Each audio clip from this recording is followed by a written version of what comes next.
Hey guys, today in this month's top 5, I'm going to be sharing with you my 5 favorite book boyfriends.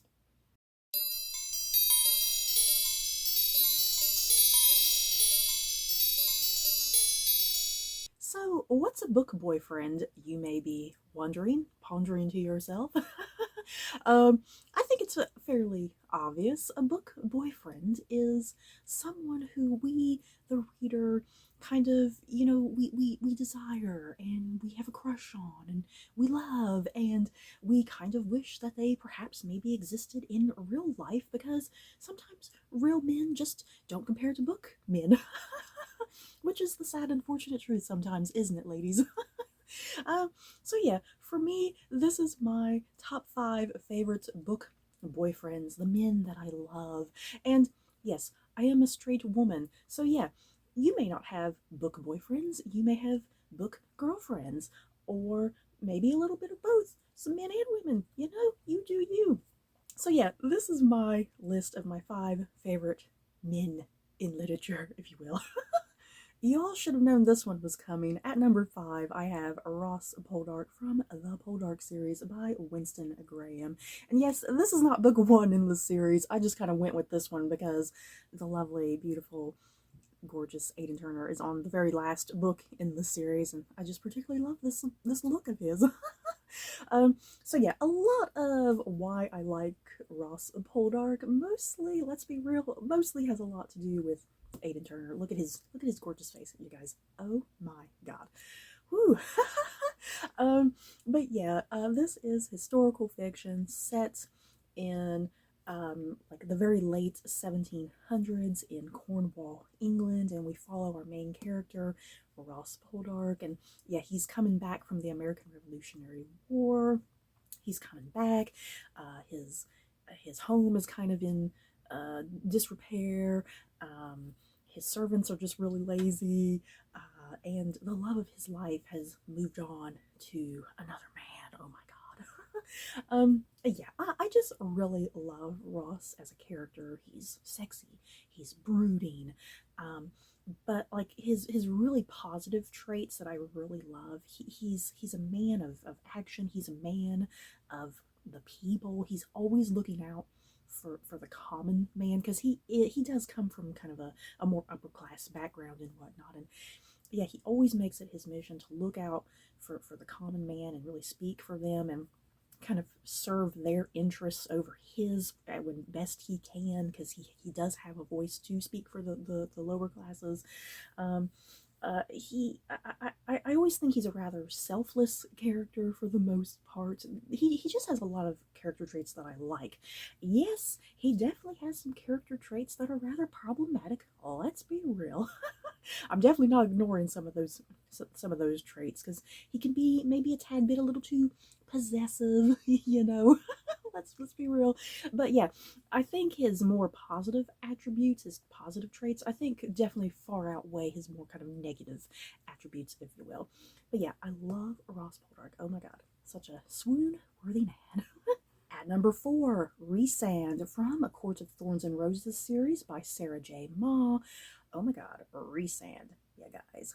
Woo! If you don't know what A Court of Thorns and Roses is about, it is like a young adult series taking place in like a fantastical world where there's like fairies and humans. And our main character, Feyre, she is half fae, half human. And yeah, one of her, pretty much her primary love interest in this trilogy is a character named Resand. She does have another male love interest. It's a young adult, you guys. You're always going to have a love triangle. She does have another male love interest, but that one kind of quickly dissolves because of some issues that happen. And yet, Resand, when you're first introduced to Resand, he's, here's the thing, you guys. I have a thing for dark and brooding men, okay? In real life, no. I don't have a thing for dark and broody men in real life, but in literature, movies, television, if you're dark and broody, you're going to get me. But yeah, when we first were introduced to Resand, he's really dark and brooding, mysterious.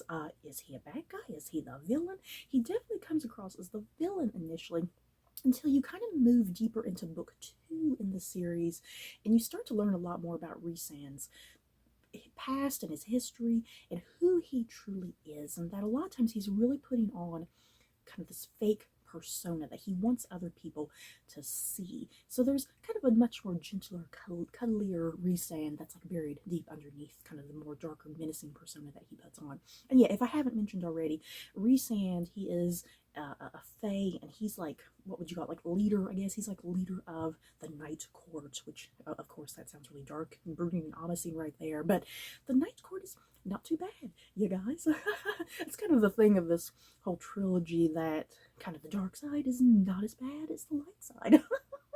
But yeah, I freaking love Resand. Oh my god, the way Sarah J. Maas describes him and how she writes him, he's really complex and complicated. And of course, I gotta throw a man from classic literature in here, and of course, Mr. Darcy from Pride and Prejudice by Jane Austen.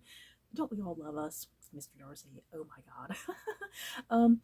Mr. Darcy, you know, on the surface, Mr. Darcy, he might seem like a bit of an ignorant jackass, you know, but once you get to know Mr. Darcy, he's not too bad. The thing is, I think what Mr. Darcy's problem is, he's an introvert.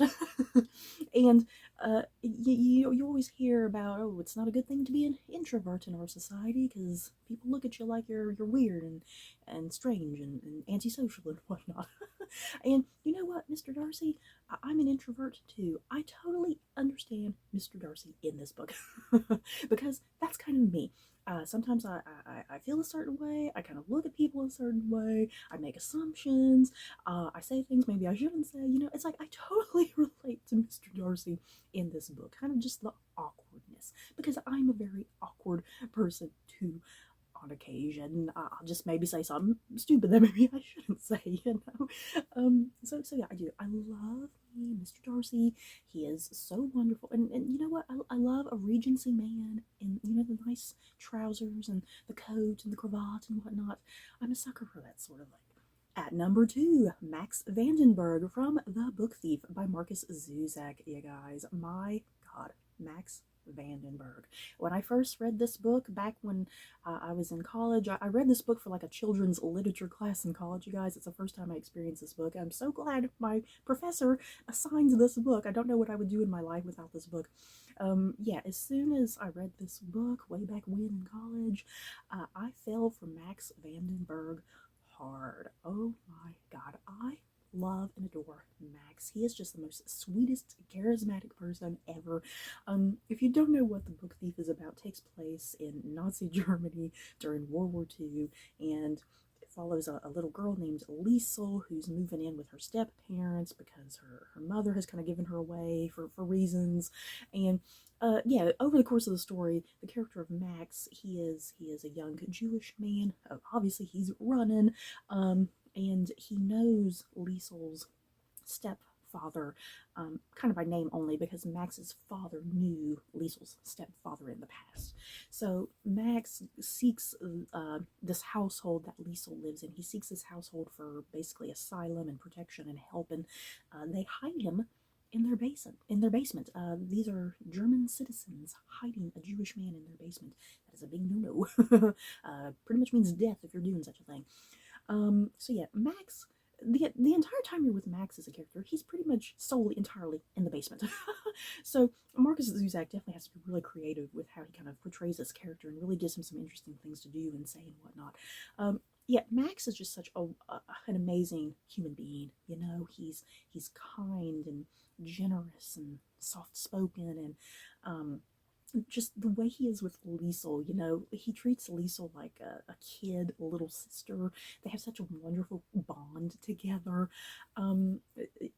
Yeah, Max, he's just decent, you know. He is the epitome of decency, like what decency should be in this world and whatnot, when there is absolutely no decency. And I fell for him, you guys, immediately from the get-go. He's just adorable. What can I say? I love him. And y'all should have seen this one coming at number 1, Jamie Frazier from the Outlander series by Diana Gabaldon. Hell yes. Jamie, he's a redheaded Scotsman in the 1700s, wearing a kilt. He has a sword. What's not to like? And he will do anything for his woman. Hell yes. If you do anything bad to her, he's gonna kill you. And don't we all want a man who's gonna protect us and kill if needed? I don't know. Like I said, that might not be a positive attribute in our modern day society. It might be a little problematic, but hell, in the 1700s when you got rapists and murderers running around all over the place, you want Jamie Frazier in your corner because he's gonna love you and treat you right as a woman. Yes. Jamie Frazier. If you don't know what the Outlander series is about, it does follow a woman, Claire, from the 1940s. She was a nurse during World War II. She goes through some standing stones in Scotland that magically take her back to like the 1700s. So you got some time travel elements going on in this series. And yeah, Claire meets Jamie. They have a great romance and love story. It's amazing. One of the best romances you're going to read in fiction, I think, if you love your good romance. And yeah, Jamie Frazier is definitely worth it. So you guys, that is it for my top 5 favorite book boyfriends. The men that I love to read about and wish they were secretly real so I can have them as a boyfriend for real. My life is sad. I feel that's what it feels like. It makes your life feel sad and miserable, doesn't it? So you guys, that is it for this video. In the comments below, who are your favorite men or women, or if you like a little combo of both, however you are, however you are personally, who are your favorite boyfriends, girlfriends, whatever. Just let me know your thoughts down below. So that's it for this video. Don't forget to like, comment, and subscribe. And if you like this video, you may like these other videos. Bye guys.